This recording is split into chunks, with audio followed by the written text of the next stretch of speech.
Pour découvrir ce qui demain sera peut-être une révolution, il faut aller au nord de l'Europe. C'est à l'intérieur des terres, au fin fond de la campagne irlandaise, que nous avons rendez-vous.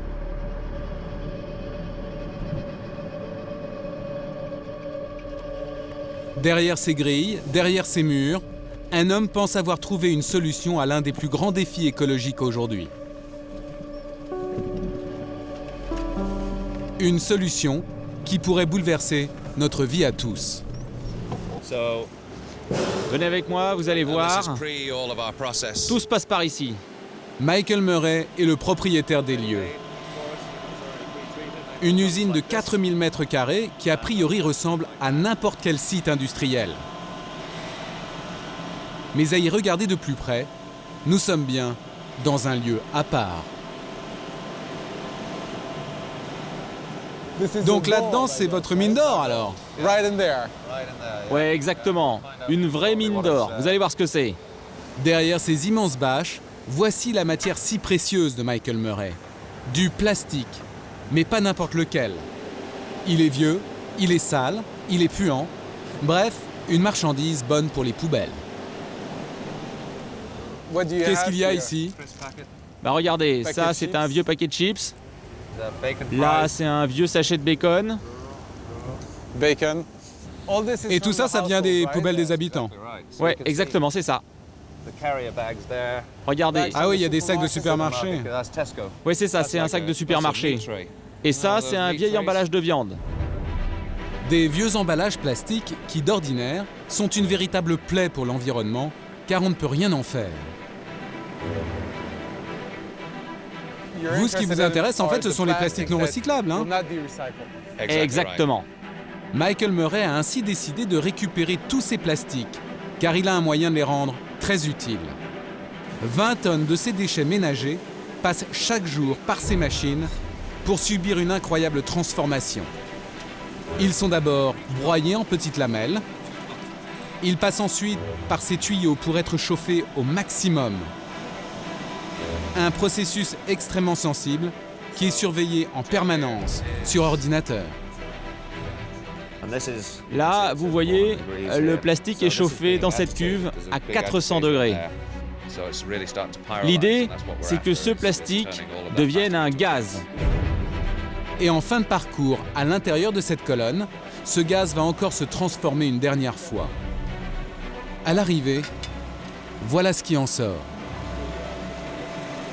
Un liquide brun, un liquide dont les vertus sont pour le moins inattendues, car les vieux déchets de plastique sont maintenant devenus un produit indispensable pour notre vie quotidienne. Donc ça, ce sont nos anciens pots de yaourt en quelque sorte. Exactement. Et ça va directement dans votre voiture. Qu'est-ce que c'est? Du diesel. Vous avez bien entendu, du carburant à base de plastique pour votre voiture. Comment est-ce possible? Et à la base, le plastique s'est fait avec du pétrole. Le plastique, en quelque sorte, au départ, c'est du pétrole. Donc, on a trouvé le moyen de remettre le plastique dans son état d'origine, de le retransformer en pétrole. Rien ne se perd, rien ne se crée, tout se transforme. Le diesel qui sort de cette usine est consommable sur le champ. Pas besoin de changer son réservoir. Avec du plastique, notre voiture marche tout aussi bien. Well, thanks.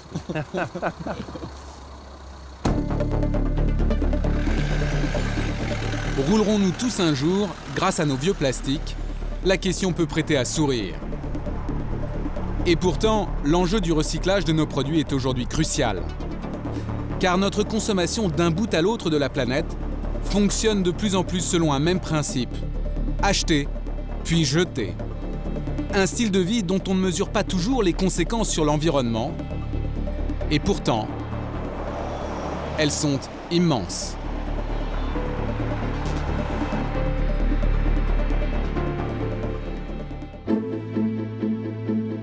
C'est le rythme de notre siècle, celui de notre planète tout entière. C'est notre rythme quotidien. Produire, Acheter, jeter, nous sommes entrés dans l'ère de l'hyperconsommation.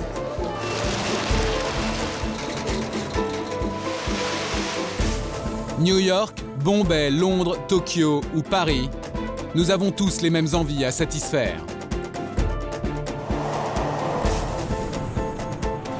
Toujours plus de vêtements, toujours plus de téléphones portables, de jouets ou d'écrans plats. Une consommation signe de progrès et d'innovation, mais une consommation de masse qui bouleverse de plus en plus notre environnement. Aujourd'hui, on consomme n'importe comment. On achète et puis on jette. Ce n'est plus possible. Voilà le point de départ de cette enquête à travers le monde. Bonjour. Nous avons voulu comprendre quel impact notre consommation chez nous peut avoir à l'autre bout du globe. Avant, il y avait de l'eau ici alors? Quand j'étais petite, il y avait de l'eau partout. Maintenant, il n'y a plus rien. Nous avons cherché à savoir pourquoi puiser sans relâche dans les ressources de notre planète peut perturber la vie de populations tout entières. Ça, c'est de la cassitérite. Et tout le monde se bat pour en avoir. Face à ces défis, nous avons rencontré ceux qui cherchent des alternatives au jour le jour pour consommer autrement.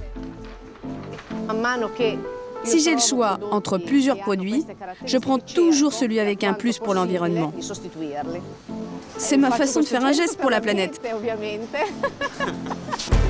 Un voyage qui nous a conduits là où s'inventent les nouvelles solutions et les produits écologiques de demain.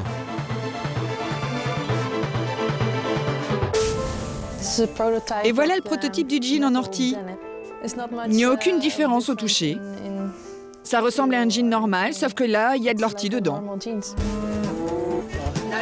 Du Congo à l'Italie, de la France jusqu'au fin fond de la Chine.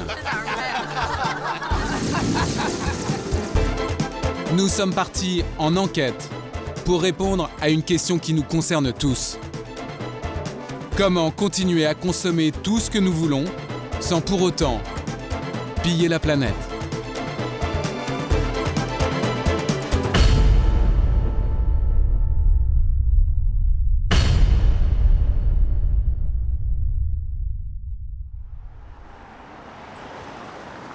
Notre film commence au cœur de Paris, sur les Champs-Élysées.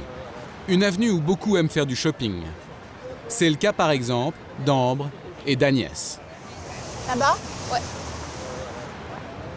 Plusieurs fois par mois, mère et fille s'offrent une virée dans les temples de la fringue pas chère. Au programme, des achats de vêtements, juste pour le plaisir. Il y a toujours cette envie de nouveau, de changer. Il n'y a pas vraiment de besoin, mais l'envie, c'est plus ça. Pour assouvir ses envies, le magasin lui offre un choix pléthorique. Les vêtements s'amassent, s'empilent, débordent. De toutes les formes et de toutes les couleurs. Le tout à des prix très attractifs. Ici, tout est pensé pour pousser à la consommation. Moi, en tout cas, je me lâche en disant c'est pas grave, ça dure juste la saison, et puis hop, j'en change, et voilà. Et comme de toute façon, le piège, c'est que tu viens toutes les semaines, et toutes les semaines, il y a des nouveaux articles, de toute façon, c'est horrible, quoi. Des collections qui changent de plus en plus souvent et qui privilégient toujours la même matière, le coton. 80% des habits vendus dans nos magasins sont fabriqués avec du coton. Il suffit de regarder les étiquettes. Il domine tous les rayons. On le retrouve partout. Aujourd'hui, un vêtement sur deux vendu dans le monde est en coton. Une suprématie qui est loin d'être anodine. Ce que nous allons découvrir, c'est que pour satisfaire notre consommation de vêtements en coton, notre environnement est bouleversé.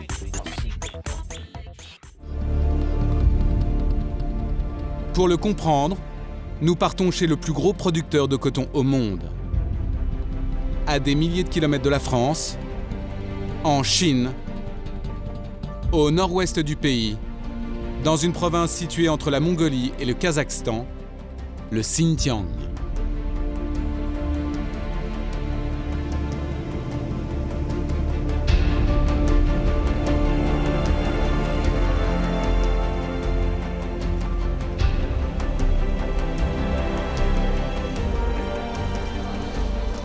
Le Xinjiang, c'est la région la plus reculée du pays.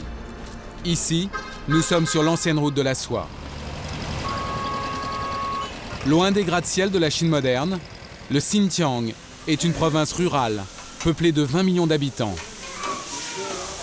Une mosaïque ethnique, composée de peuples venus d'Asie centrale, d'anciens nomades, bergers et pêcheurs occasionnels.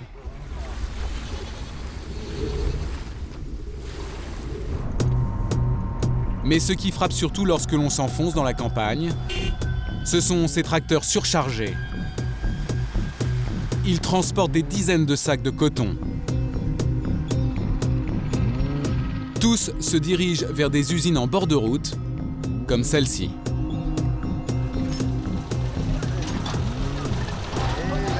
Chaque jour, ils viennent décharger l'or blanc de toute une région.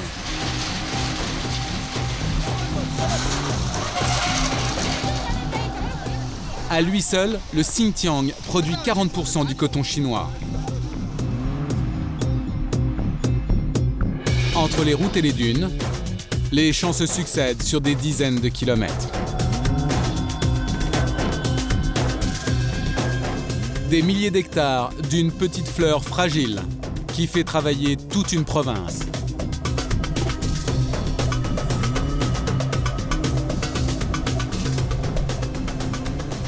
Pour nous en rendre compte, notre enquête nous mène dans l'une des centaines d'exploitations de la région.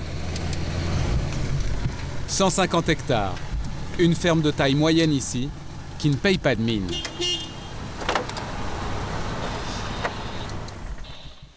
C'est un ancien bâtiment d'État aux murs décrépits que le gouvernement chinois a privatisé il y a une dizaine d'années. Et celui qui a repris l'affaire... Bonjour, merci de nous recevoir. Bonjour. C'est votre ferme ici? C'est Guan Hui, Ouais, vous êtes chez moi ici. un ex-ouvrier agricole. C'est ici qu'il y a tous les ouvriers? Tu vois les portes là-bas? C'est là qu'ils habitent le soir. Ah d'accord, et il y a combien de personnes qui dorment ici? Cette année, j'en ai 120 ouvriers. Et là, en ce moment, ils sont au champ, là? Ouais, ils sont en train de ramasser. Guan Hui n'a que 3 mois pour faire ramasser tout son coton. Alors il faut aller vite, avant l'arrivée des grands froids.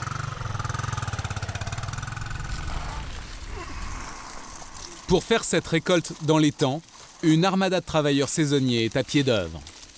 Tous sont ici pour cueillir la fleur qui est à l'origine de nos vêtements. Parmi eux, Aïdelou, il a 31 ans.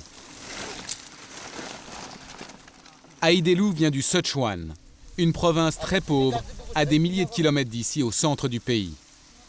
Au moment de notre rencontre, cela fait déjà 5 heures qu'il récolte la fleur de coton dans son sac de toile.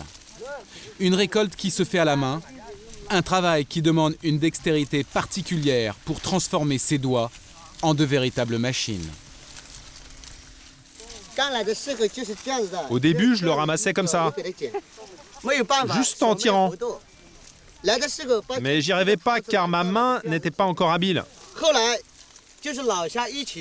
Et maintenant, à force de le faire, j'arrive à ramasser le coton en un seul geste.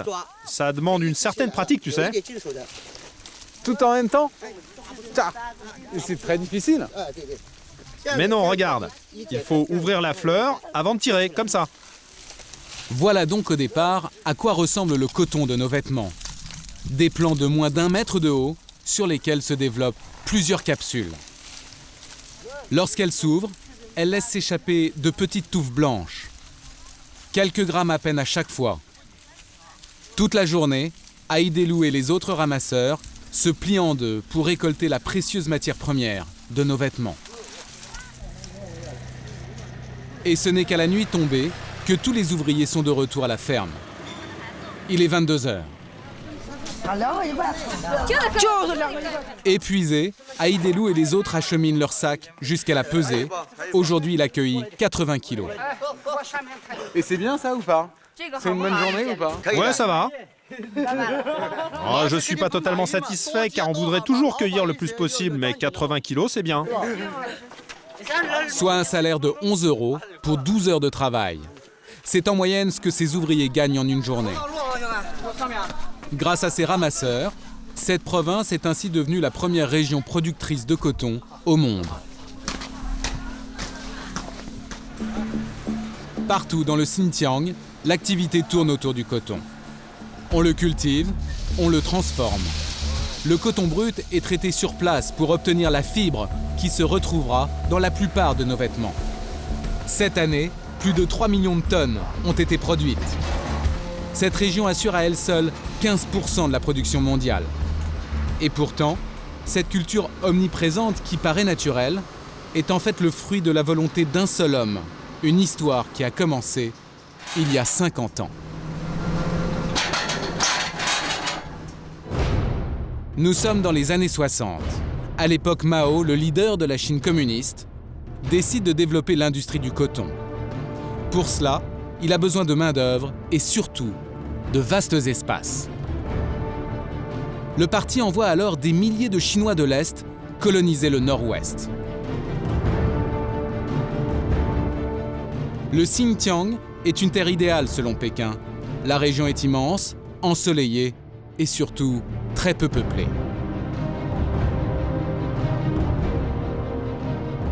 Mais le Xinjiang est une terre aride, une zone désertique que rien ne prédestine au départ à la culture du coton.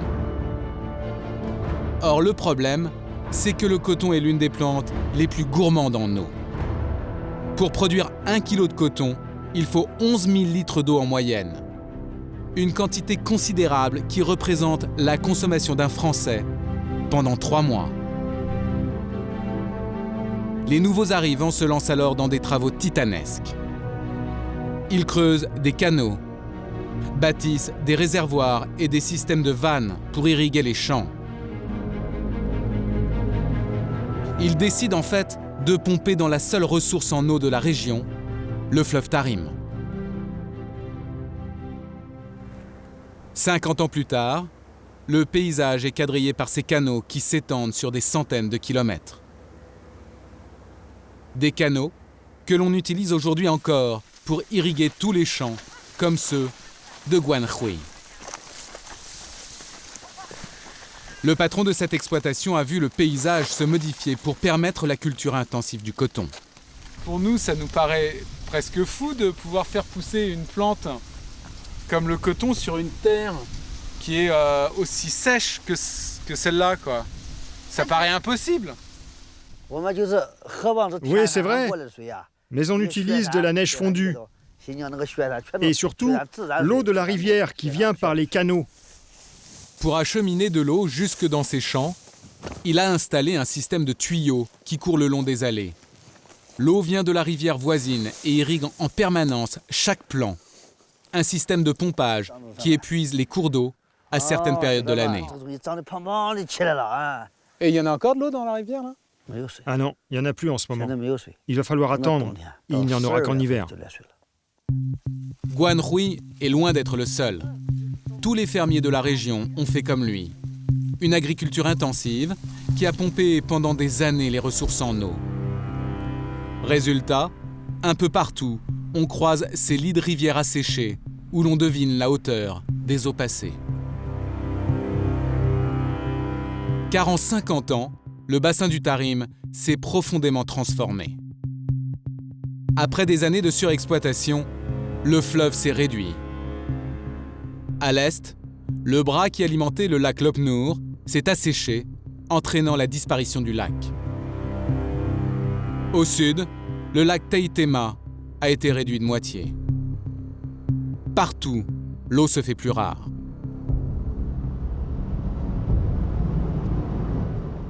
Alors, pour faire face à cette pénurie, Guanhui a décidé d'employer les grands moyens. Pomper dans le sous-sol, directement dans les nappes phréatiques. Il a creusé 2 puits comme celui-ci. Tu vois, ça c'est le compteur électrique. Il y a un câble qui va jusqu'au moteur ici. Et quand on le met en route, ça va pomper l'eau. Et hop, ça part là-bas.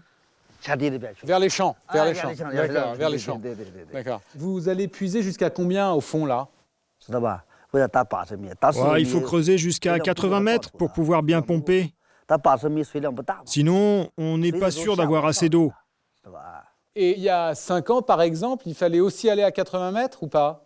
Non, avant, on creusait à 30 mètres maximum. Mais si on continue à cultiver le coton, là, comme ça, bientôt, il n'y en aura plus d'eau dans le puits. Oui, le niveau continuera de baisser, c'est sûr. Mais c'est pas un problème, ça? Si, mais si je cultive autre chose, je ne gagne pas d'argent. Je pourrais cultiver du blé. Je sais que l'État donne aussi des subventions pour ça. Mais je ne gagnerai jamais autant d'argent. Le coton, ça rapporte beaucoup, tu sais. Guan Hui gagne 1 300 € par mois. C'est 20 fois plus que le salaire minimum. Alors évidemment, ici, personne ne songe à s'arrêter. Et pourtant, dans la région, l'exploitation de l'or blanc n'en finit pas de faire des dégâts. Des dégâts écologiques et bien plus encore. Partout au cours de notre voyage, nous croisons des restes de forêt complètement desséchés. Une transformation du paysage qui a bouleversé l'existence de milliers de personnes. Comme à Yengisu, par exemple, un village de bergers quasiment abandonné au bord de la route. Il y a encore 5 ans, plus de 300 personnes vivaient ici. Aujourd'hui, il reste 5 familles. Emragun habite là depuis 40 ans avec les siens. Selon elle, c'est le coton qui a volé leur vie d'avant. Avant, il y avait de l'eau ici, alors?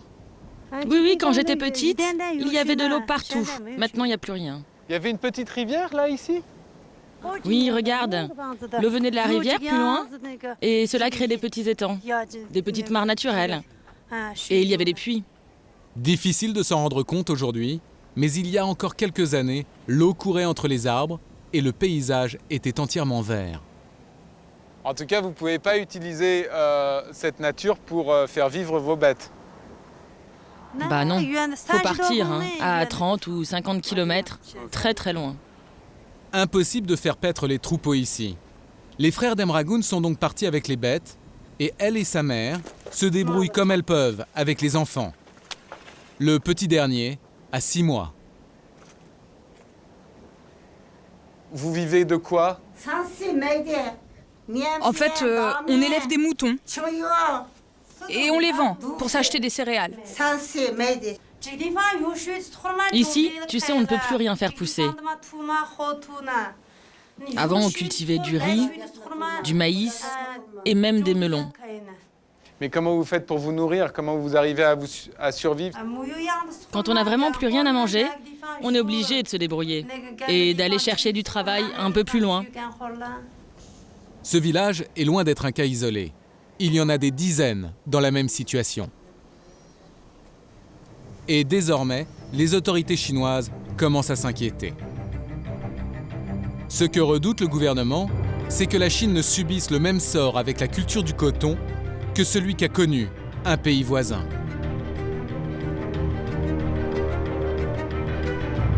À quelques centaines de kilomètres du Xinjiang, bienvenue en Ouzbékistan. Un pays qui s'est lancé lui aussi dans une production massive de coton 20 ans avant la Chine. Aujourd'hui, les conséquences sont irréversibles.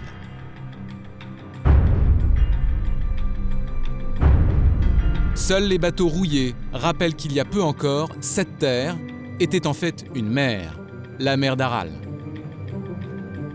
À force de puiser dans les réserves en eau du pays, voilà ce qui s'est passé. Dans les années 70, la mer était grande comme 2 fois la Belgique. Depuis, elle s'est inexorablement vidée pour permettre au coton, lui, de fleurir en masse.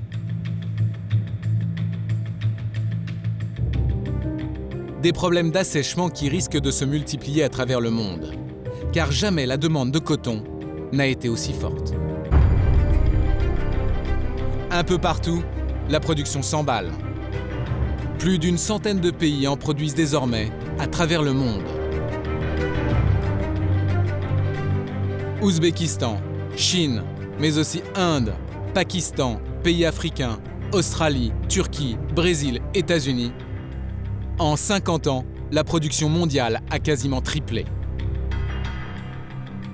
Et dans chacun de ces pays, l'eau est surexploitée.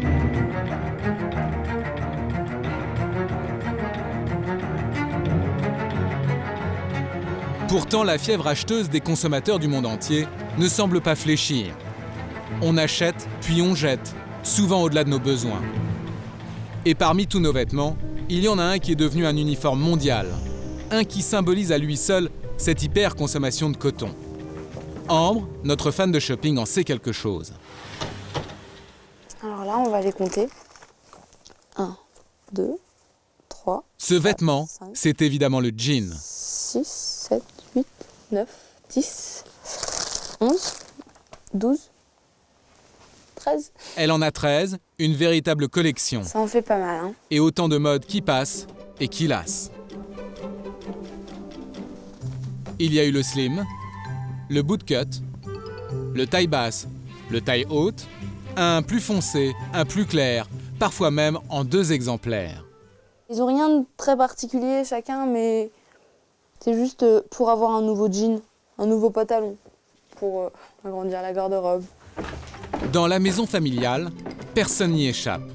La fille donc, mais aussi la mère et le père.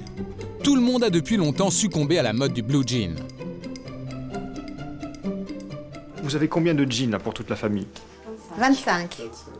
25 jeans. Vous imaginiez que vous en aviez autant dans les armoires? Non. Pourtant, rien de très étonnant. Les consommateurs français achètent 3 nouveaux jeans par an en moyenne, 2 fois plus qu'il y a 10 ans. Lors de notre enquête, nous nous sommes donc rendus dans le lieu où sont fabriqués la plupart de nos jeans. Nous sommes en Chine du Sud, à côté de Canton, dans la ville de Xintang, que l'on surnomme Cowboy City.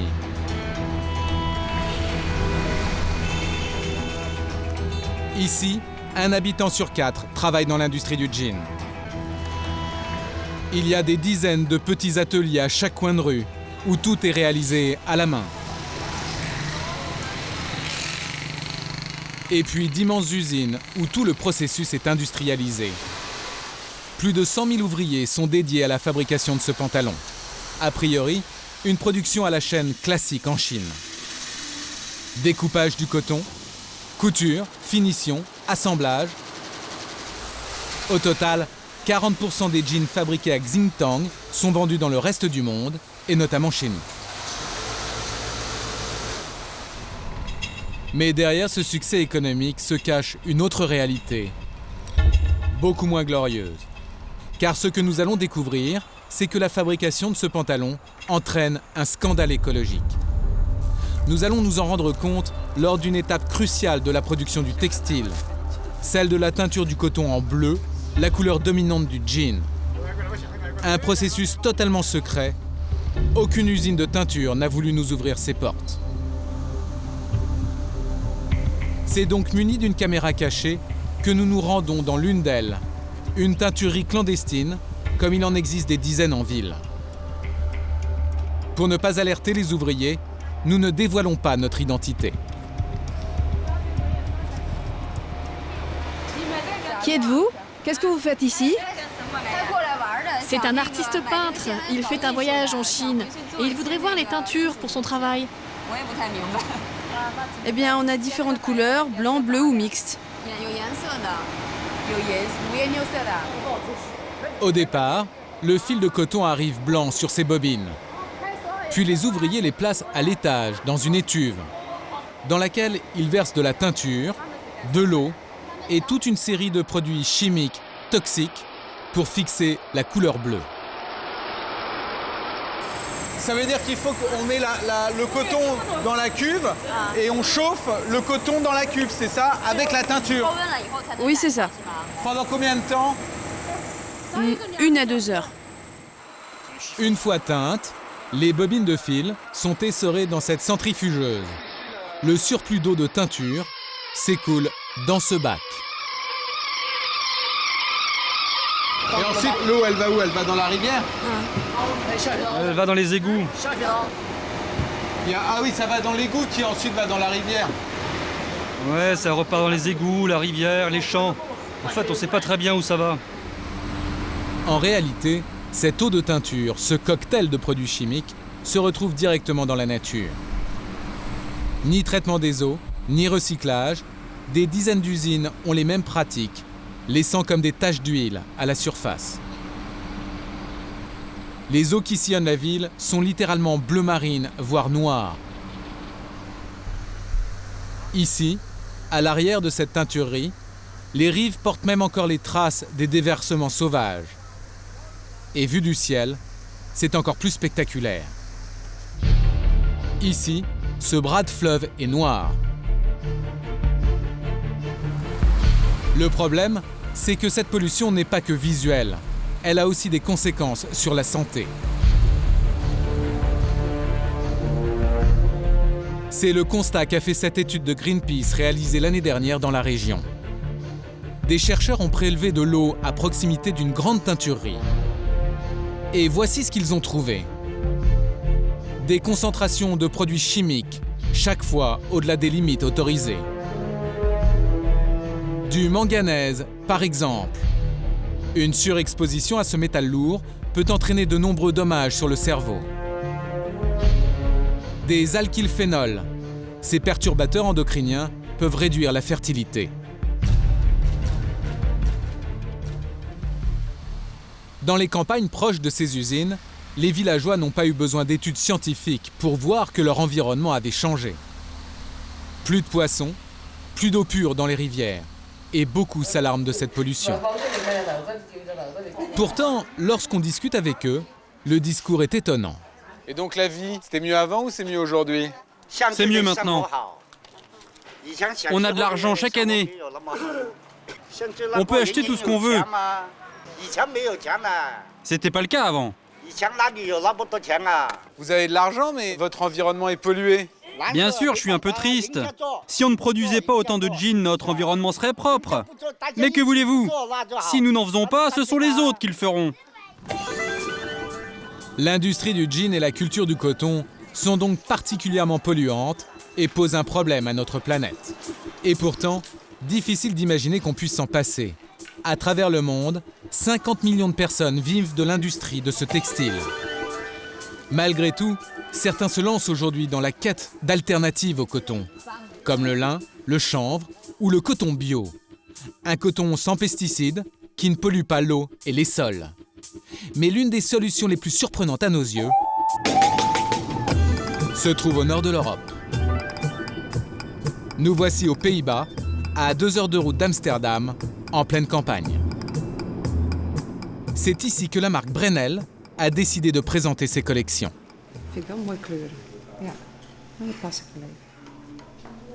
La marque privilégie le lin, le chanvre, la laine ou le coton bio. Mais depuis 2 ans maintenant, une nouvelle matière est entrée dans la composition de certains produits. Et voici le prototype d'un jean totalement écolo. C'est de l'ortie mélangé à du coton bio. Donc ça, c'est en ortie, ça? Oui, tout à fait. De l'ortie. On en retrouve dans des pantalons, des pulls et même des robes. Cette cliente s'est laissée convaincre. Et comment vous sentez-vous? Bien. Vraiment? Oui, c'est très confortable. Ça ne gratte pas et je ne vois pas de différence avec d'autres matières. L'Urtica dioica. Elle ressemble à l'ortie que nous connaissons tous, celle qui démange. Mais celle-ci ne pique pas. Elle est cultivée, on la plante, puis on la récolte chaque année au mois d'août. L'avantage, c'est que cette plante n'a pas besoin d'irrigation et peut pousser partout en Europe. La matière que l'on va utiliser ressemble à de gros ballots de foin. Pour obtenir du fil d'ortie, il faut que la plante passe dans ces machines. Hélène Atema, ingénieure textile, travaille sur le développement de l'ortie depuis 5 ans. Ces machines lui permettent d'obtenir de la fibre prête à l'emploi en moins de 10 minutes. Et voilà le résultat à la fin de la chaîne. Regardez, il n'y a plus que la fibre. De l'ortie transformée en textile.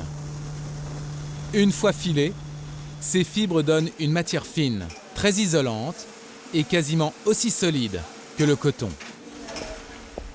Le siège de la marque est à quelques mètres à peine des champs. Bonjour. L'équipe compte une quinzaine de personnes, toutes convaincues du potentiel de cette herbe. Bonjour. Oh, c'est les nouveaux échantillons? Ouais. Ils viennent d'arriver? Oui, ils viennent juste d'arriver. Hélène est accompagnée de Yeon, un ancien ingénieur de Nike qui a lâché le géant américain pour se lancer dans cette aventure. Depuis quelques mois, il multiplie les essais pour obtenir plus de formes, de couleurs, indispensables pour être crédible face au coton. Et pour conquérir le grand public, quoi de mieux qu'un jean? Et voilà le prototype du jean en ortie, qui sera commercialisé par G-Star.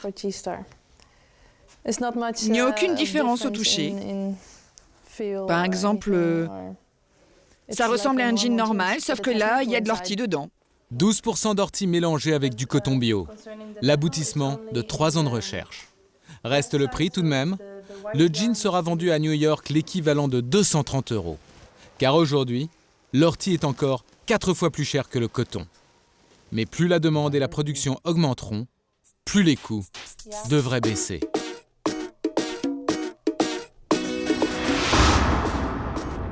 Il serait donc possible de produire les jeans autrement, en polluant moins. Un enjeu auquel le citoyen est de plus en plus sensible. Un enjeu qui concerne aujourd'hui tous les produits que nous achetons.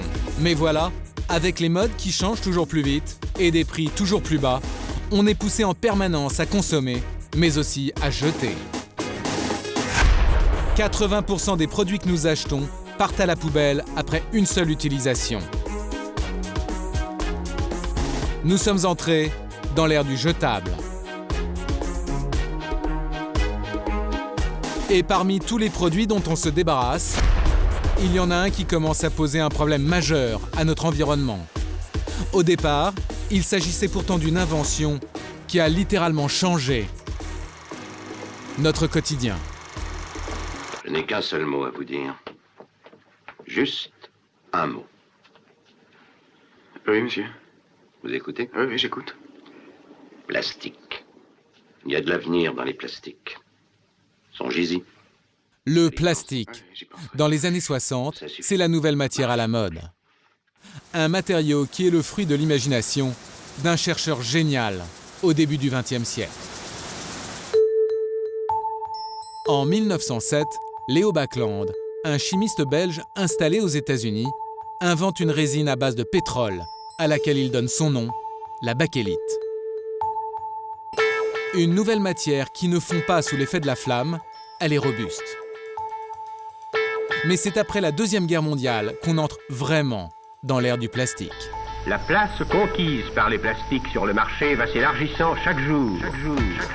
Les années 50 marquent les débuts de la consommation de masse. C'est le triomphe du plastique. Vaisselle, récipients, mobilier, tout devient plastique.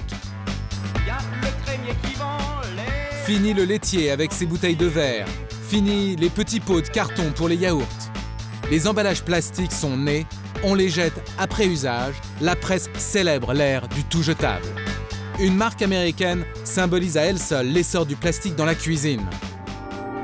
This is Tupperware. Tupperware, qui va permettre à des millions de ménagères à travers le monde de conserver les aliments et de consommer différemment grâce au plastique. Et là, c'est vraiment un Tupperware. Cette fois-ci, vous pouvez le mettre dans un sac à main, vous pouvez le retourner dans un réfrigérateur, ça ne fuira jamais. Et aujourd'hui, il suffit de se rendre au domicile de n'importe quelle famille. On va ranger toutes les affaires, donc vous m'aidez pour voir que le plastique s'est imposé dans chaque recoin de la maison. Dans la cuisine, bien sûr, mais aussi dans la salle de bain. Ou encore dans la chambre des enfants. Ça, c'est une épée. Elle est en plastique. Le souci, c'est qu'aujourd'hui, on ne sait plus quoi en faire, car lorsqu'on le met à la poubelle, voilà ce qui se passe. 20% seulement sera récupéré pour être transformé en nouveaux objets, comme par exemple des arrosoirs ou des stylos. Pour les plastiques non recyclés, il existe bien des solutions qui se mettent en place, comme par exemple celle que nous avons vue dans l'usine irlandaise qui transforme ses déchets en carburant. Mais pour la plupart des plastiques, leur fin de vie pose problème. Il y a ceux qui sont incinérés, ceux qui sont enterrés dans les décharges. Mais le principal danger pour notre environnement, ce sont les milliers, les millions de déchets plastiques abandonnés et qui mettront des siècles à disparaître. Car si un mouchoir en papier met 3 mois à se désagréger dans la nature et une canette en aluminium 80 ans, un sac en plastique, lui, mettra 500 ans et une bouteille d'eau, 1000 ans. Et l'endroit où la pollution par ces plastiques abandonnés est la plus dramatique, c'est la mer. Et ce n'est pas la peine d'aller très loin pour le constater. Nous sommes à Marseille. Benjamin a rendez-vous avec des copains pour une grande opération de sauvetage. Comment ça va? Salut. Le sauvetage de la plage. L'endroit a beau être régulièrement nettoyé par les services de la ville, lorsqu'on y regarde de près, il y a encore beaucoup de travail. Barrette à cheveux, perdu pendant une baignade, les pailles et tout ça. Ça, ça flotte beaucoup. Donc auquel cas, on les retrouve très facilement sur les plages. Bouchons, sacs, jouets abandonnés, on trouve toutes sortes de déchets. Et c'est justement contre cela que se battent Benjamin et ses copains. Ils sont membres de Surfrider Foundation, une ONG qui œuvre à la protection du littoral. Il y a 80% en fait, des déchets qu'on peut trouver sur une plage qui n'ont pas été déposés sur la plage, à même la plage, mais qui ont transité par l'océan. Ces militants écolos vont ramasser ainsi toutes sortes de détritus plastiques. Et à l'arrivée, voici l'ampleur des dégâts. On est 5, ramassage d'une heure, 1,5 mètre cube de déchets. Mais Benjamin le sait, dans quelques semaines, il va devoir revenir sur cette plage pour la même opération. Car c'est une réalité, la mer est très polluée par nos déchets. 10% des plastiques produits chaque année finiraient ainsi leur vie au fond des océans. Des plastiques qui viennent tous de la Terre, comme cette bouteille abandonnée après un pique-nique. Transportée par les cours d'eau, elle va finir par atteindre la mer, où elle ira rejoindre des millions d'autres détritus, eux aussi perdus dans l'océan. Tous ces déchets vont se morceler, se fragmenter. Leur concentration peut atteindre des tailles considérables. Ainsi, au milieu du Pacifique, la masse de plastique qui s'est formée est déjà grande comme 1,5 fois la France. Et ce n'est pas la seule zone. La plupart des mers du globe sont concernées, comme l'océan Atlantique ou la Méditerranée. Et vous allez voir que cette pollution extrêmement insidieuse peut avoir des conséquences sur notre vie à tous.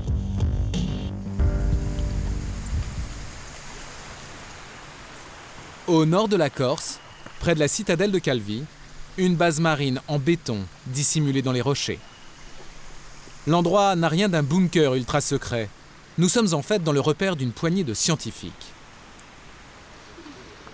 François Galgani est chercheur à l'IFREMER, l'institut spécialisé dans les recherches océanographiques.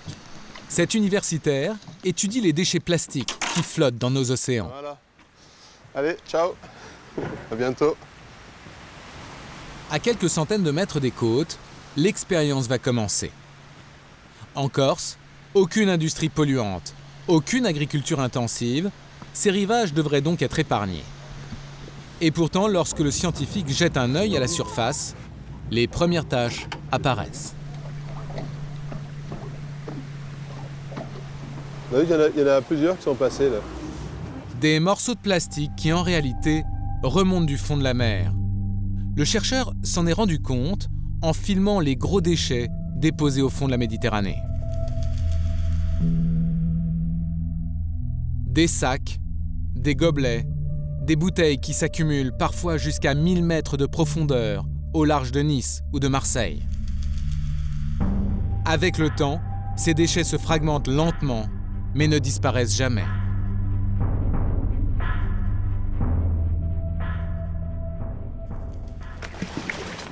À bord du bateau, Annabelle, la spécialiste du plancton, jette le filet qui sert d'ordinaire à ramasser les micro-organismes marins.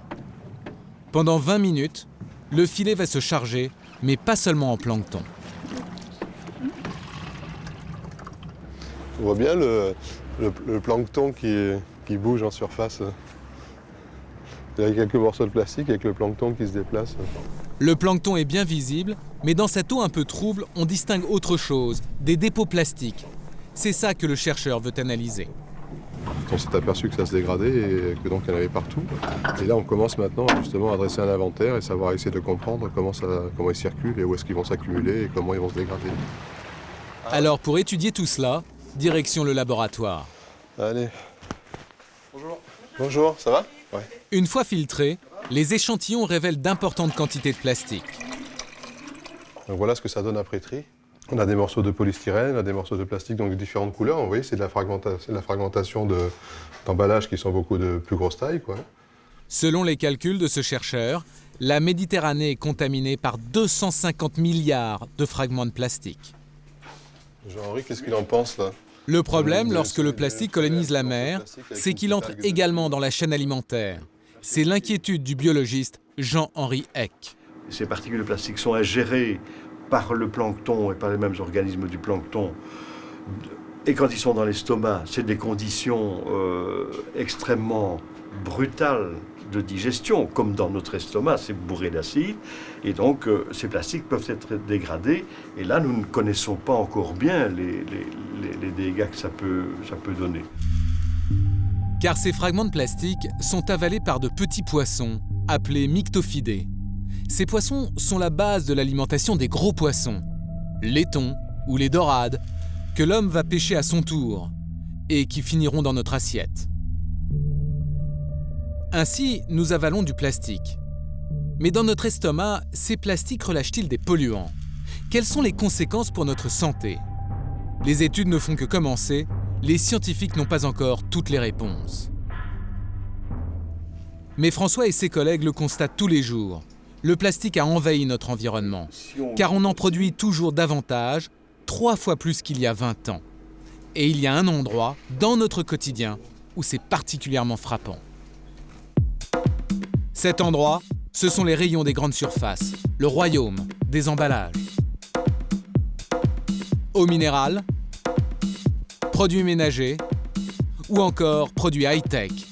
Les emballages se superposent les uns aux autres, ils changent en permanence de forme, de taille ou de couleur. Ces plastiques sont difficilement recyclables et pourtant les industriels en mettent sur un grand nombre de leurs produits. Des emballages qui, vous allez le voir, sont conçus pour avoir le maximum d'impact sur notre consommation.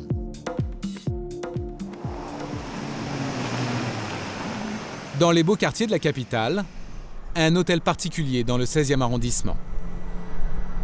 Nous voici chez Pulp, agence de design. Ces graphistes sont spécialisés dans la conception d'emballages. Ici, sur ordinateur, on invente la forme arrondie de votre yaourt. Là, on dessine le relief en haut de votre bouteille d'eau. Tous les 2 ans, les marques leur demandent de créer de nouveaux emballages pour séduire toujours plus le client. Et pour cela, les équipes d'Anna Anderson, la directrice de création, mettent le plastique à toutes les sauces. Par exemple, avec le sliver, cette espèce de collant en plastique qui sert à habiller le produit pour le rendre encore plus visible dans les rayons. C'est juste un film plastique qui est posé sur la bouteille. Le sliver nous permet d'aller écrire partout, faire du graphisme sur toute la surface. C'est de cette façon que les marques se sont mises à ajouter une nouvelle couche de plastique sur le plastique ou le verre de la bouteille. L'autre nouveauté dans les rayonnages, ce sont ces poches souples en plastique. Elles remplacent les bouteilles en verre pour les sauces, les petits pots pour la compote ou ici, la boîte cartonnée pour le thé. Nous, on arrive avec un volume silhouette. Donc, on a vraiment une histoire qui est racontée via la forme. Et du coup, ça nous donne de l'impact et on est vu. Plus de visibilité aussi. Plus de visibilité, tout simplement, oui. Plus de visibilité, c'est donc bon pour les industriels. Mais est-ce vraiment utile à notre consommation? Nous partons à la rencontre de quelqu'un qui en doute fortement. Il se trouve en Alsace, il n'a rien d'un militant écolo. Son intérêt dans la vie, c'est même de nous vendre un maximum de produits. À 25 km de Mulhouse, il dirige ce supermarché. Bonjour monsieur. Bonjour. Vous allez bien? Merci. Alors donc, c'est la chasse au plastique. Bruno Mondroyan gère ce supermarché depuis 17 ans. Et depuis le début, il y a une chose qui l'agace, le suremballage, en premier lieu dans un rayon, les jouets. Est-ce qu'il est franchement nécessaire d'avoir une telle volumétrie en termes de packaging, en termes de pack, hein, compte tenu des produits qui sont à l'intérieur, pourrait très bien être limité en termes de volume, hein, pour permettre moins de plastique et moins de carton. Pour nous le prouver, Bruno va faire une petite expérience. Alors je vais vous montrer qu'en fait le produit pourrait très bien vivre sans la partie plastique, avec uniquement en fait le carton, et que le produit serait complètement commercialisable sans souci. Voilà. C'est-à-dire? Et ça, on l'élimine. Plus de plastique, que du carton. Ouais, mais alors j'imagine que pour le transport, ça serait beaucoup plus fragile. Les produits sont attachés au niveau du carton, donc il n'y a pas de souci. Donc la fenêtre pourrait très bien être éliminée. Cette fenêtre-là? Cette fenêtre-là, en l'occurrence. Hein, d'accord, donc celle-là qui, est pas elle, est indispensable. absolument, je dirais, non recyclable. Donc, ça, c'est non recyclable, ça c'est non recyclable. Ça va directement, je dirais, en déchetterie. Et ces plastiques dont on pourrait se passer, selon lui, il y en a partout. Au rayon dentifrice. Et hop, plus de plastique. Mais aussi aux produits d'entretien, aux fruits et légumes ou encore au rayon fromage. Ici, on trouve de plus en plus de morceaux emballés dans des barquettes et des films non recyclables. Un système peut-être pratique pour les clients, mais un vrai gâchis pour l'environnement. Il y a pourtant un moyen très simple d'éviter ce suremballage. Je peux demander à ma serveuse de me servir un morceau de mascarpone qu'elle va m'emballer traditionnellement dans une feuille de papier. Donc on éviterait effectivement la barquette et le film. Et ça coûte exactement le même prix. Mais Bruno ne se contente pas de dénoncer cette invasion de plastique. Pour éviter que tous ces emballages ne se retrouvent dans la nature, il a installé des bacs à la sortie de son magasin. Et les clients désemballent et me laissent le plastique d'un côté et le carton de l'autre. Et ce plastique? Ce plastique, vous allez le mettre dans le box plastique. D'accord. Des emballages collectés que Bruno va confier directement à des centres de recyclage. Des initiatives comme celle-ci se multiplient de plus en plus en France. Mais on pourrait aller beaucoup plus loin. Car tout près de chez nous, certains ont déjà inventé ce qui pourrait peut-être un jour remplacer le plastique. De l'autre côté des Alpes, une petite ville d'Italie du Nord est au cœur d'une révolution verte. Nous arrivons à Novara, près de Milan, une ville de 100 000 habitants. Direction le centre-ville. Buongiorno. Enchantée. Claudia Cesa et sa maman ont l'habitude de faire leurs courses ensemble. Depuis quelque temps, elles ont décidé de changer leur façon de consommer. Bon, d'abord, on va aller au rayon des produits d'entretien. Comme tout le monde, elles font leurs courses au supermarché du coin. Un supermarché identique à ceux qu'il y a en France à première vue. Sauf qu'ici, on trouve des produits différents. Cet essuie-tout, par exemple. Qu'est-ce qu'ils ont de particulier, ces produits? Eh bien, ils sont particuliers parce qu'ils sont emballés avec une matière qui s'appelle le Materbi. Vous voyez, c'est écrit là. C'est quoi Materbi? C'est un produit biodégradable. Ça, là? Oui, c'est ça. C'est du Materbi. C'est quoi la différence avec celui-ci? Eh bien, celui-ci, c'est du plastique. Alors que celui-là, c'est végétal. C'est un emballage complètement végétal. Et si j'ai le choix entre plusieurs produits, je prends toujours celui avec un plus pour l'environnement. C'est ma façon de faire un geste pour la planète. Des emballages en plastique végétal, on en trouve des dizaines dans cette grande surface.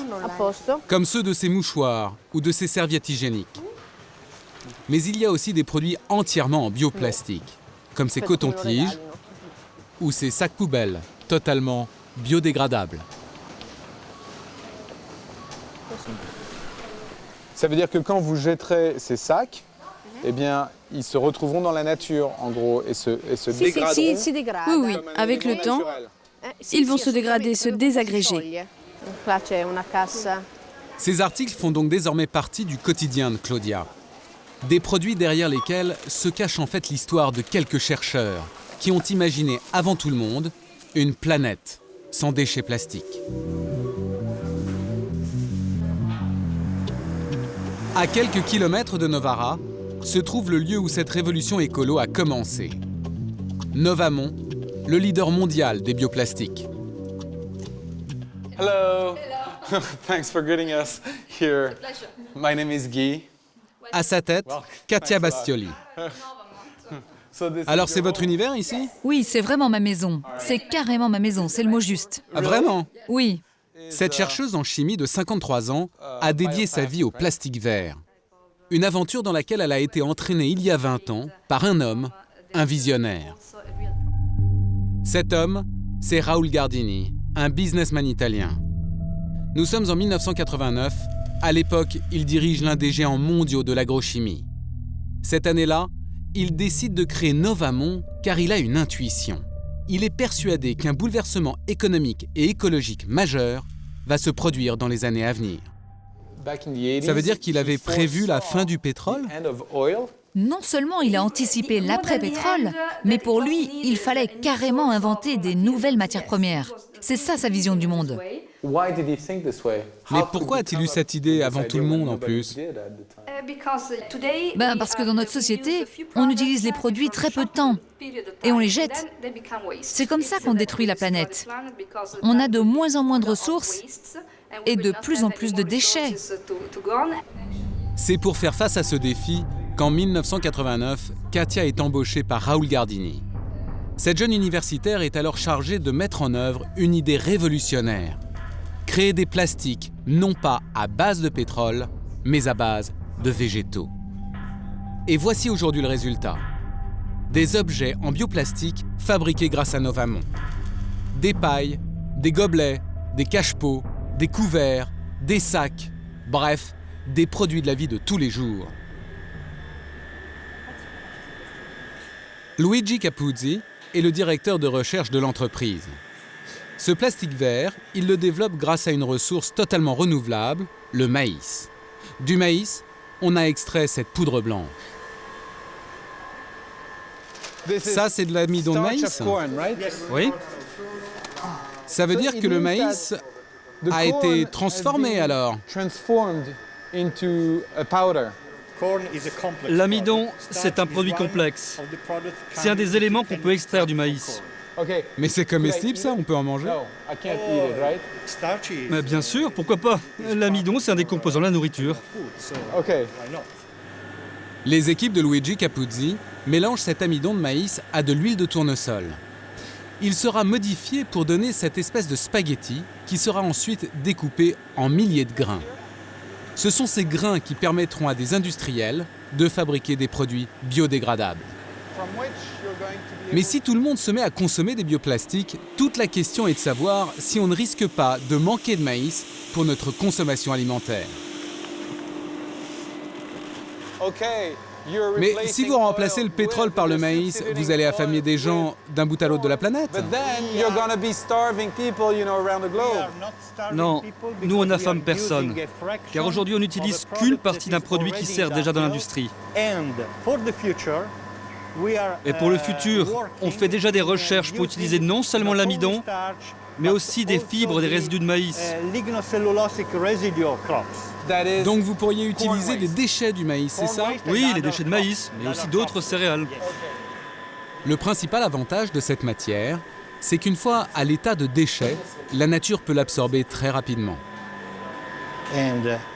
Et là, vous pouvez voir le résultat après 30 jours. D'abord, au bout de 21 jours, les pailles et le gobelet sont dégradés. En 30 jours, leur taille s'est fortement réduite. Après 60 jours, ils ont quasiment disparu. Et lorsque tous les habitants de la région jettent leur emballage en bioplastique à la poubelle, le résultat est encore plus spectaculaire. À une vingtaine de kilomètres de Novara, En pleine campagne, une usine d'un genre particulier. Partout ces montagnes de terre noire. Pour comprendre leur provenance, il faut revêtir une drôle de combinaison. Pourquoi on met ça? Pour l'odeur. Ça pue. Une combinaison censée protéger les vêtements de l'odeur pestilentielle qui règne ici, mais qui va encore augmenter lorsqu'on pénètre dans ce hangar. Incroyable! À l'intérieur, 18 000 tonnes de déchets en décomposition et beaucoup de vapeur d'eau produite par cette fermentation. Une ambiance lunaire qui n'impressionne pas Francesco Peruccia, l'ingénieur agronome qui dirige le site. Ça, ce sont les déchets domestiques de la cuisine. De la nourriture? Oui, de la nourriture, des légumes, des fruits. Mais il y a aussi des sacs en plastique là, enfin, ce sont des sacs en plastique ça? Alors ces sacs sont biodégradables. Ils sont en materbi. Ça c'est pas du plastique ça? C'est pour faciliter la vie des citoyens qui font le tri. Pour nous, c'est plus facile quand les gens mettent leurs déchets organiques dans des sacs biodégradables. Ces milliers de sacs en materbi de chez Novamont, les habitants de Novara les ont utilisés pour y mettre leurs déchets organiques. Ils se décomposent en même temps que les détritus. Et au bout de 3 semaines, on obtient ces montagnes de terre noire. Les ordures se sont transformées en compost qui servira dans l'agriculture. Et ça va devenir de l'engrais. Oui, c'est déjà de l'engrais. Ok. La terre nous offre donc des solutions pour nos besoins grâce à des ressources naturelles, comme par exemple le maïs. Mais le problème, c'est que toutes les ressources ne sont pas renouvelables. Certaines deviennent rares, comme le pétrole ou les minerais, et on les exploite toujours plus pour satisfaire nos besoins de consommation. Il faut dire qu'aujourd'hui, la plupart des biens que l'on achète se gardent de moins en moins longtemps. Le domaine où c'est le plus frappant, ce sont les produits électroniques. Téléviseurs, ordinateurs, appareils photo, des objets sophistiqués, parfois fragiles, dont les technologies ne cessent d'évoluer et les prix de chuter. En cas de panne, réparer coûte même souvent plus cher que de racheter, alors on préfère reprendre du neuf. Un renouvellement permanent de produits qui nous pousse donc à en changer très souvent.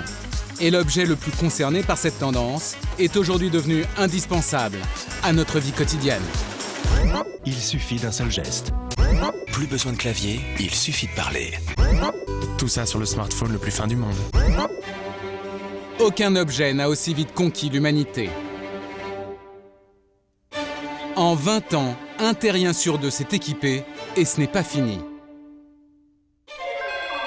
Jusque dans les coins les plus reculés du globe, chacun veut son portable. Il s'en vend 100 millions chaque mois. Un rythme démentiel qui est loin d'être anodin. Car nous avons constaté qu'il épuise nos ressources naturelles, mais surtout qu'il bouleverse la vie de populations entières. Une histoire qui démarre au coin de la rue. Ce jour-là, Marine et Raphaël ont décidé de changer tous les deux leur téléphone portable. Monsieur, dame, bonjour. Bonjour. Bonjour. Que puis-je pour vous? Isabelle, la vendeuse, est à la manœuvre. Tout de suite, elle les oriente vers les modèles dernier cri, des petits bijoux de technologie qui savent tout faire. Est-ce que vous, c'est la navigation Internet, c'est le mail? Il y a tout, ouais. Moi, j'utilise énormément le web, tout ce qui est navigation. Ce sont ces nouvelles fonctions qui aujourd'hui font craquer les clients, même s'ils sont bien conscients que les fabricants font tout pour susciter de nouveaux achats. Tous les ans et demi, on va dire qu'il y a des grosses évolutions. Puis de toute façon, c'est tout bête, on est dans une société de consommation. Si les téléphones évoluent pas, on ne consomme pas. Donc de toute façon, ils sont obligés d'évoluer. Et pour nous pousser à acheter toujours davantage, les opérateurs ont mis en place un système de subvention très efficace. Personne ne paye en fait son téléphone à son vrai prix. Sans forfait, on est à 459 €. 500. Je À 9 l'ai à € 9 pour toi. Et toi, ce sera 129 €. Ouais. Conséquence de ce système, nous changeons de téléphone tous les 18 mois en moyenne, Merci, au revoir. alors que ces appareils peuvent durer environ 5 ans. Un succès que les fabricants entretiennent précieusement. La sortie d'un nouveau téléphone est désormais fêtée comme un événement extraordinaire.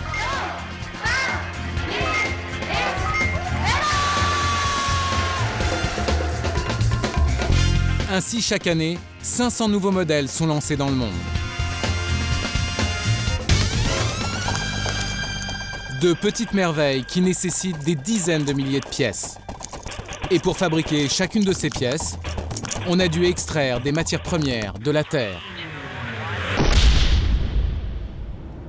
Pour se rendre compte de toutes les ressources qu'il y a à l'intérieur d'un téléphone, il faut aller en région parisienne, à Fontenay-aux-Roses, dans les locaux de Bureau Veritas, un géant mondial de l'expertise technique.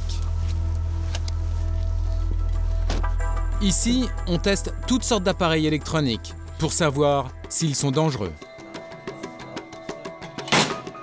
Dans ce labo, par exemple, on mesure l'effet des ondes émises par les portables sur notre cerveau. Mais on évalue aussi l'impact du téléphone sur l'environnement. C'est le travail d'un expert, Xavier Vital. Il connaît le secret de chaque matière première contenue dans nos mobiles. Pour nous montrer les éléments naturels qu'il y a à l'intérieur, il doit plonger dans les entrailles de la machine. Démontage. Alors dans ce téléphone, on va, donc si on continue à l'ouvrir, à rentrer à l'intérieur, on va retrouver de l'électronique, une carte électronique qui contient des composants et qui va contenir elle-même un certain nombre de substances. Mais des substances naturelles, vous voulez dire? On va retrouver de l'étain, de l'or, de l'argent, du cuivre, qui sont des ressources naturelles qu'on va prélever dans la nature, on les exploite dans des mines et on va les transformer pour accomplir un certain nombre de fonctions. Sans lesquelles votre téléphone ne pourrait pas marcher? Ça ne fonctionnerait pas. Sans les éléments qu'on va trouver dans la nature? Absolument. Par exemple, ce liseré jaune, c'est de l'or. Quelques milligrammes, indispensables pour assurer les connexions. Et des matières premières qui viennent du sous-sol de la Terre, le portable en contient des dizaines d'autres, comme du cuivre ou de l'argent. Mais l'une des matières les plus utilisées, on la connaît tous, c'est l'étain. Tous les petits points blancs, tous les petits points blancs, absolument, ce sont des points de soudure qui contiennent une grande partie d'étain. Le point de soudure, il permet de faire un contact électrique, donc l'étain sert à ça, il conduit l'électricité, et il permet de relier chaque composant entre eux dans le circuit. Et il y a combien de composants? On peut en avoir 500 par téléphone mobile. L'étain, jusque-là, on s'en servait surtout pour des produits courants, comme la vaisselle ou les boîtes de conserve. Mais depuis 20 ans, notre consommation d'ordinateurs et de téléphones a fait exploser la demande. Résultat, on en extrait 2 fois plus qu'il y a 10 ans. Or de l'étain aujourd'hui, une dizaine de pays seulement en extraient dans le monde, comme la Chine, l'Indonésie ou le Pérou, qui sont les plus gros producteurs. Mais celui qui suscite le plus de convoitises se trouve en Afrique, la République démocratique du Congo, en particulier la province du Kivu à l'est du pays.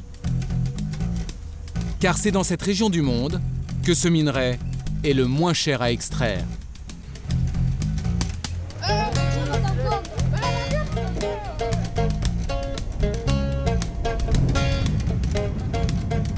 Le Kivu est l'une des régions les moins accessibles du globe.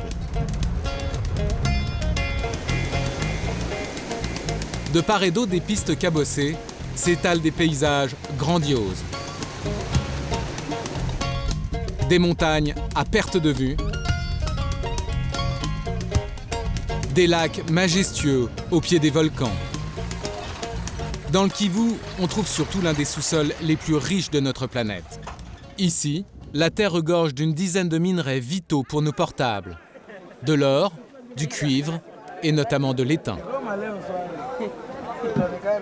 Avec la demande mondiale toujours plus forte, la région est devenue une gigantesque zone minière qui fait vivre 2 millions de personnes. Et c'est précisément dans ces mines d'étain que nous voulons aller pour notre enquête. Mais y accéder ne va pas être une mince affaire, car toutes ces richesses ont transformé la région en poudrière.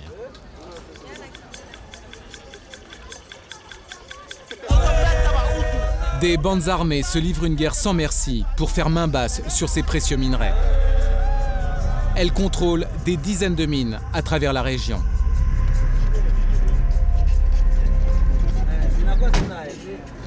Sur notre chemin, nous sommes rapidement arrêtés par un barrage militaire. Il s'agit de l'armée régulière du Congo qui est en opération. Fusils mitrailleurs, lance-roquettes, ces soldats partent à l'assaut des rebelles. Leur objectif, reconquérir les mines perdues et leurs matières premières. L'homme qui dirige ces opérations est justement installé dans le village pour quelques jours. Speak English. Do you speak English? Yeah. I'm supposed to meet someone. Okay, thanks. Nous voulons le rencontrer pour en savoir plus sur les combats dans la région. Ne vous fiez pas aux apparences. Dans ce fauteuil, cet homme en civil est un colonel. Son nom, Innocent, le colonel Innocent. Il est à la tête d'un régiment d'une centaine d'hommes, armés jusqu'aux dents. Nous, on a une mission, c'est de tout faire pour chasser les rebelles de toutes les mines. Mais pourquoi les mines sont-elles si importantes pour ces groupes armés? Eh bien, parce que c'est leur unique source de financement. Et dès qu'ils seront chassés de toutes ces mines, ils n'auront plus d'argent et ils ne pourront plus lutter. Ces affrontements entre militaires congolais et groupes armés déchirent la région depuis une quinzaine d'années. Ils sont l'héritage d'un génocide qui a eu lieu en 1994, juste à côté d'ici, au Rwanda. Une guerre qui a fini par déborder au Congo et surtout au Kivu. Des millions de civils rwandais s'y sont réfugiés, mais aussi des militaires en fuite qui s'y sont installés en semant la terreur. Bilan, près de 6 millions de morts. Le conflit le plus meurtrier depuis la Deuxième Guerre mondiale.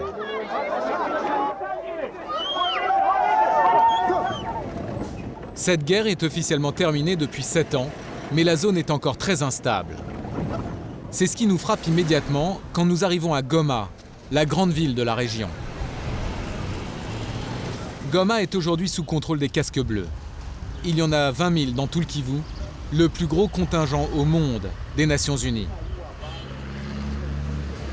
Ils sont là pour protéger les populations, mais pacifier toutes les zones s'avère très difficile.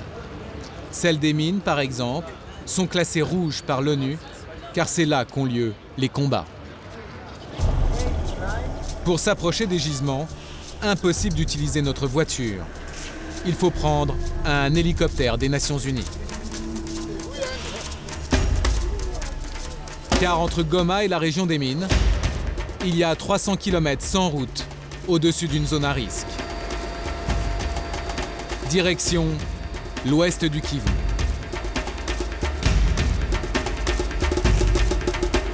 En survolant ce territoire, peu à peu, les vastes étendues cèdent la place à une végétation de plus en plus dense. C'est dans le sous-sol de cette jungle que reposent ces fameux minerais indispensables pour nos téléphones. Au total, 200 gisements dispersés dans cette forêt vierge. Après 1 heure de vol, nous arrivons à Walikale. Thank you very much for the flight. Thank you. L'hélicoptère des Nations Unies n'ira pas plus loin. Ici commence la zone des mines. Et le lendemain matin, démarre pour nous une épreuve. Une marche de 50 km à travers la jungle pour rejoindre les mines d'étain avant la nuit. 1, 2, 3, 4, 5. Pour réussir cette marche dans les temps, il nous faut des porteurs pour notre matériel de tournage. Mais aussi des hommes d'escorte en cas d'embuscade par les rebelles. Au total, un équipage d'une 20aine de personnes. Nous pénétrons dans la forêt tropicale. Très vite, la chaleur, l'humidité. Une 20aine de collines escarpées à gravir et à dévaler sur un sentier accidenté. Pour parcourir les 50 km qui nous séparent des mines, nous devons avancer à marche forcée. Pas question de dormir dans la forêt, trop risqué selon notre escorte. Après 12 heures de marche, nous arrivons enfin dans un village en plein cœur de la jungle. le village de Bissier. Ici, on a trouvé de l'étain il y a 10 ans, un des plus grands gisements du pays. Et depuis, ce village est devenu un centre minier important. Il s'est construit à la hâte, comme au temps de la ruée vers l'or. Un village qui ressemble à un bidonville fait de briques et de broc, où chaque objet a été acheminé à dos d'homme par le sentier que nous avons suivi. Même ces poissons séchés viennent d'un lac à 300 km d'ici. Quand nous arrivons sur la place principale, le village est en ébullition. Tous les mineurs ont été convoqués à une réunion publique. L'homme qui harangue la foule est l'équivalent du sous-préfet. Comme nous, il a fait 12 heures de marche pour arriver jusqu'ici et rappeler une consigne à tous les mineurs. Alors, le grand point, la mesure du président est valable jusqu'à nouvel ordre. Que ce soit clair, pas d'exploitation ni de commercialisation des minerais. Sinon, c'est la prison. En clair, l'État congolais interdit toute extraction de minerais au Kivu. Une décision brutale qui fait suite à une prise de conscience à l'autre bout de la planète. C'était il y a 6 mois.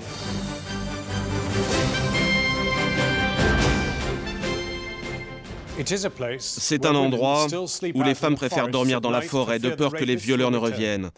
La représentante des Nations Unies a recueilli au Kivu des témoignages très éprouvants.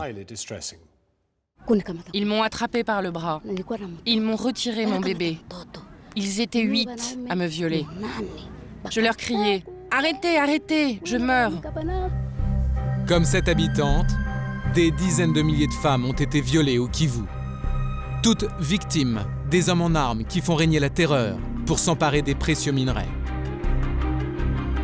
Ils violent et ils pillent. Tous les mineurs sont rackettés. Pour les rebelles comme pour les militaires, les minerais, c'est le trésor de guerre.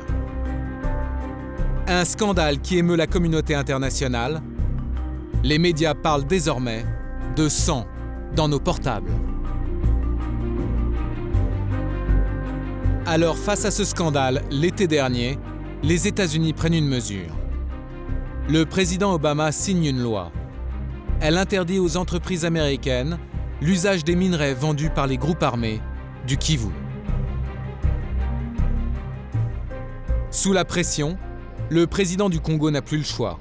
Joseph Kabila doit prendre une décision radicale.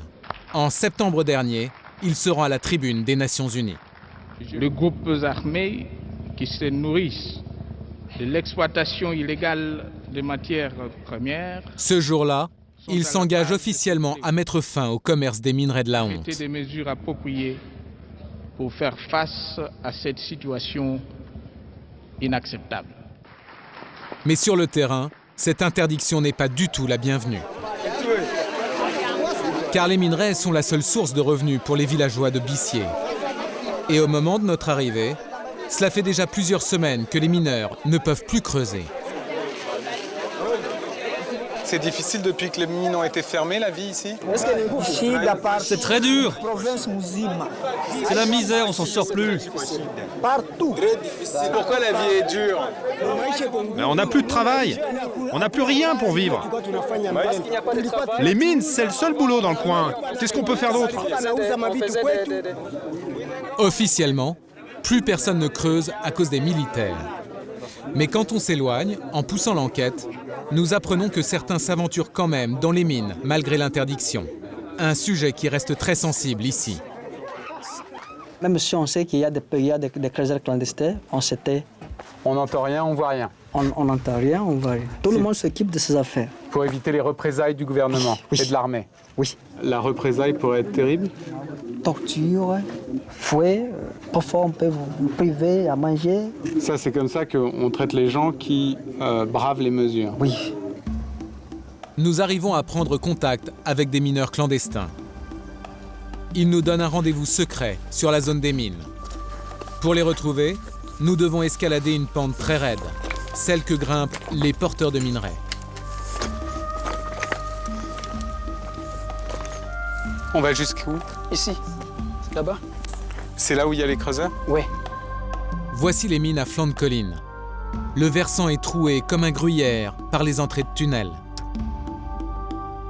Tous les sites ici, ce sont des tunnels. Tous ces trous-là? Oui, tous ces trous-là. C'est pour aller creuser et foncer là-dedans.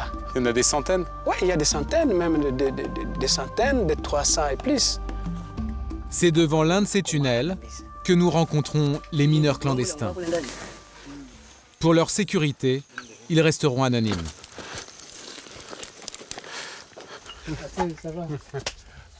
Ça fait longtemps que vous êtes à l'intérieur, là? Oui, on est arrivé de nuit. Oui, ça fait longtemps. Combien de temps? On travaille depuis 6 h du matin. On peut aller voir? Si vous êtes prêts, on peut y aller. Tout ici a été creusé à la main. Des boyaux très étroits, où un homme ne tient pas debout. L'air manque, on respire à peine. Olé! La chaleur y est plus intense encore que dehors. Il fait 40 degrés, l'humidité est suffocante. Tu peux lui demander d'attendre? Oui. Il y a des galeries qui descendent à plus de 300 mètres de profondeur. Alors faites gaffe ici, parce que c'est dangereux, ça peut s'écrouler. C'est pour ça qu'on met des rondins, pour que ça tienne le coup. L'étayage est précaire, les éboulements fréquents. Des dizaines d'hommes ont perdu la vie dans ces galeries.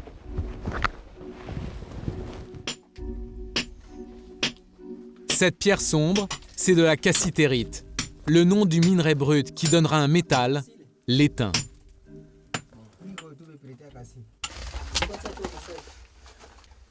Ça, c'est de la cassitérite. Ça vaut au moins 3 $ le kilo. Combien de kilos vous creusez chaque jour? À 100, 150, ça dépend. Mais au moins 100 kilos. Avec 100 kilos ce jour-là, il y en a pour 300 $ de pierre dans ces sacs. Un an de salaire ailleurs dans le pays. Mais toute cette somme n'ira pas dans sa poche. Car d'ordinaire, il se fait racketter dès la sortie de la mine. Dès qu'on remonte, il faut qu'on paye un bakchich aux militaires qui sont là-haut. Combien? À chaque fois qu'on fait 10 kilos, on doit leur filer 1 kilo de minerai. Et après, il va y avoir une barrière, puis encore plein d'autres après. Et à chaque fois, il y aura encore des bakchiches à payer aux militaires, à chaque barrière. Au total, la somme reversée peut s'élever jusqu'à 30% de sa recette. Mais en ce moment, même en payant, il n'est pas sûr de pouvoir compter sur les militaires corrompus. Avec l'interdiction en cours, certains pourraient tout de même l'empêcher de creuser. Alors il doit rester le plus discret possible lorsqu'il va dans la mine. Pour échapper aux militaires, on prend un chemin secret dans la forêt. Et vous n'avez pas peur d'être pris par les militaires, là? Bah oui, on a peur. C'est pour ça qu'on vient souvent la nuit, pour ne pas être repéré. Comme ça, la nuit, on est plus tranquille pour creuser. Ce jour-là, il y avait 3 mineurs dans ce tunnel. Combien d'autres creusent comme eux en cachette au Kivu? Difficile de le savoir. Mais une chose est sûre, l'extraction et le commerce continuent, malgré l'interdiction officielle. Et une fois sortis des frontières du Congo, l'étain de nos portables suit toujours le même trajet. Il traverse l'Afrique par camion pour être chargé dans les ports de l'océan Indien. De là, le minerai part pour les fonderies, principalement en Asie. L'étain du Congo est alors mélangé à de l'étain d'autres origines. Toute trace de sa provenance est perdue. Enfin, les lingots de métal seront livrés aux usines de composants électroniques. Une longue chaîne qui rend la traçabilité du métal très compliquée. C'est le revers de la mondialisation. Résultat, les grandes marques de portables tentent aujourd'hui de faire pression sur leurs fournisseurs pour supprimer les minerais du Congo de leur téléphone. Mais aucune ne peut le garantir à 100%. Steve Jobs lui-même, le créateur de l'iPhone, le reconnaît. Nous demandons à nos fournisseurs de certifier par écrit qu'ils n'utilisent pas de minerais de conflit. Mais honnêtement, il n'y a aucun moyen d'en être sûr. À chaque nouveau portable acheté, il faut donc toujours plus de matières premières qui risquent de financer des guerres ou d'épuiser la planète. Alors comment nous, consommateurs, pouvons-nous sortir de ce cycle infernal? Quelle solution avons-nous pour changer de téléphone sans nuire à l'environnement? Pour le savoir, il faut commencer par retourner en boutique. Depuis 1 an, on peut choisir son téléphone en se penchant sur des étiquettes. Une nouvelle mention indique la performance environnementale. Les téléphones sont notés de 1 à 5. Un affichage plutôt mystérieux que nous voulons comprendre. Nous retournons chez notre expert en impact écologique. Ce qu'il regarde en premier, c'est la façon dont notre téléphone a été produit. Car c'est lors de cette étape qu'il pollue le plus. En moyenne, 70% des impacts environnementaux d'un téléphone mobile sont liés à sa fabrication. À chaque stade de sa vie, notre téléphone va ainsi être noté sur plusieurs critères. Il y a ceux qu'on connaît bien comme le taux de CO2. Ce modèle, par exemple, a rejeté 16 kg de gaz à effet de serre. Ça veut dire qu'en termes de climat, il y a 16 kg de gaz carbonique qui ont été rejetés dans l'atmosphère pour fabriquer ce produit. Absolument. Pour vous donner un ordre de grandeur, un téléphone mobile qui ne fait que téléphone mobile, donc un téléphone simple, va avoir une empreinte carbone entre 6 et 10 kg de CO2. Un smartphone, on va monter aux alentours de 50 kg de CO2. Ah oui. Donc la moyenne, on est aux alentours de 23 à 25 kg de CO2. Donc celui-là a plutôt un impact écologique modeste. Exactement. Impact sur le climat, quantité d'eau utilisée, tout compte dans la note du téléphone. Il y a même un critère plus surprenant, les ressources. Ces matières qui s'épuisent à cause de notre surconsommation, comme l'étain que nous avons vu en Afrique. L'étain, c'est une ressource naturelle qui n'est pas renouvelable. Un minerai. Un minerai. On estime qu'il y a à peu près 6 millions de tonnes d'étain disponibles dans les stocks. Et dans ces 6 millions de tonnes, on prélève à peu près chaque année 300 000 tonnes par an. Ce qui fait qu'il y a à peu près 20 ans de ressources d'étain disponibles. Dans 20 ans, il n'y en aura plus. Dans 20 ans, au rythme de consommation actuel et dans l'état des connaissances des stocks actuels, il n'y en aura plus. Et pourtant, on pourrait facilement éviter d'épuiser la planète. Voici ce qui pourrait devenir les nouveaux gisements de minerais. Ces téléphones sont de vieux modèles et ils contiennent des matières premières que l'on pourrait récupérer. Généralement, nos anciens portables restent au fond de nos tiroirs et pourtant, certains sont prêts à nous les racheter. Nous retrouvons Marine et Raphaël. Leur nouveau téléphone en poche, il leur reste maintenant un cas sérieux à régler. Que faire des anciens ? Du coup, tu l'as rééteint, Sophie ? Oui. Voici les modèles dont ils veulent se débarrasser. Ils viennent s'ajouter à une collection de plus vieux téléphones qui traînent dans les tiroirs. En France, 2 portables sur 3 finissent ainsi leur vie au placard. Un gâchis pour la planète, mais aussi pour le portefeuille, car il y a mieux à faire. Il suffit d'un tout petit tour sur le net pour s'en convaincre. Ok, recyclage, téléphone. Pourquoi recyclage ? Il y a pas mal de sites. Ils sont une dizaine sur ce créneau. Des sites qui vous proposent de l'argent en échange de votre vieux mobile. 50 €. C'est pas terrible. Et chez eux... Des sites qui font même de la surenchère entre eux. 68 €. Donc il y a même 18 € de différence. Les prix varient en fonction du modèle, de l'âge et de l'état. Et à ce jeu-là, c'est l'ancien téléphone de Marine qui est gagnant. Comme neuf, 82 €. C'est quand même plus intéressant. Ça vaut le coup là où vous attendiez à de tels prix ? Pour le mien, oui, je dirais que ça vaut le coup. De 80 € alors que je l'ai payé 39. 29, ouais. 29, ouais. Avec les offres, forfaits, etc. Donc limite, je gagne de l'argent dessus. Leurs vieux portables rachetés plus cher qu'ils ne leur ont coûté. Raphaël et Marine n'en reviennent pas. Ils n'ont pas idée de la deuxième vie qui les attend. Quelque part, dans la banlieue de Lille. C'est ici que chaque matin arrivent des centaines de téléphones portables envoyés des 4 coins de France et d'Europe. Nous sommes chez Phoneback, l'un des plus gros récupérateurs du secteur. La société à qui Raphaël et Marine ont envoyé leurs anciens appareils. Toute la journée, Sébastien contrôle ses vieux téléphones. Et c'est l'ordinateur qui décide ce qu'il faut en faire. Je regarde la marque, le modèle, la plaque d'immatriculation du téléphone. Et là, il me dit RET. Donc celui-là, il est encore, celui-là, il va prendre une deuxième vie. Au niveau esthétique, il est correct. Il est encore au goût du jour. Voilà, il est encore au goût du jour. 9 téléphones sur 10 qui arrivent ici seront revendus sur le marché de l'occasion, en France ou à l'étranger. Parmi les grossistes qui viennent se fournir régulièrement, Charles, un Camerounais. Et ceux qu'il cherche, ce ne sont pas forcément les modèles les plus sophistiqués. Alors, j'en ai besoin également. Ce modèle-ci, je l'achète à chaque fois que je peux venir ici. C'est l'un des téléphones les plus vendus au monde. Qu'est-ce qu'il a de particulier? Ce qu'il a de particulier, c'est sa robustesse.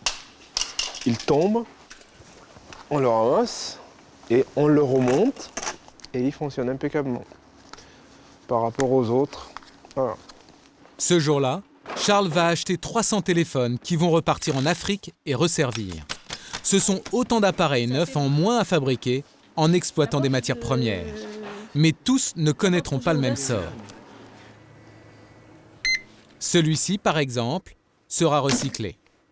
Alors celui-là, il a moins une bonne quinzaine d'années. Ça vaut plus rien, ça. Ouais, là, il n'y a pas d'appareil photo, on voit ça encore les grosses batteries. Et pourtant, il marche peut-être encore. Et peut-être qu'il fonctionne encore. Mais plus personne n'en veut. Mais plus personne n'en veut. Ça n'intéresse plus personne. Celui-là, il va être broyé. Tous ces déchets vont donc repartir en usine pour être recyclés. Un processus très complexe qui va permettre de séparer les différents métaux et de récupérer au final les matières précieuses que nos portables contiennent. De l'or, de l'argent, du platine, de l'étain ou du palladium. Presque tout ce que contient un téléphone est recyclable. Si chacun d'entre nous ramenait ses vieux mobiles pour les recycler, on pourrait récupérer ainsi 240 000 tonnes de matières premières au lieu d'aller les chercher dans le sous-sol de notre planète.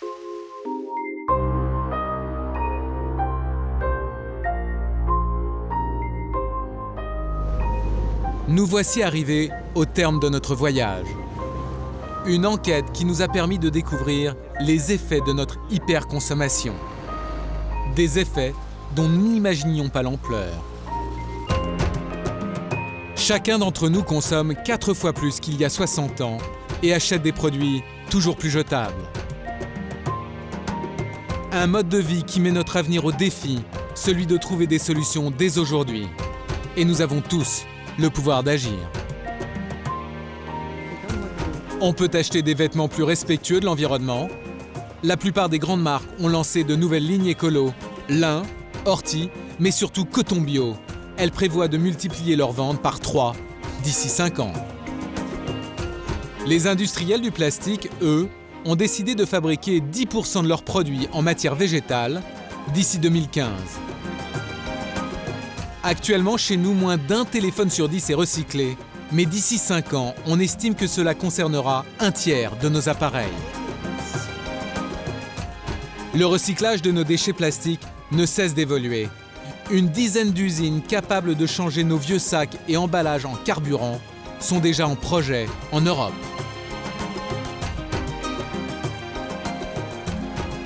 Achetez mieux et de façon plus responsable. Gardez plus longtemps nos produits et recyclez davantage. Un mode de vie qui s'impose aujourd'hui, car au rythme où nous puisons dans nos ressources naturelles, il nous faudra 2 planètes d'ici 20 ans pour assouvir notre soif de consommation. Or, nous n'avons qu'une Terre.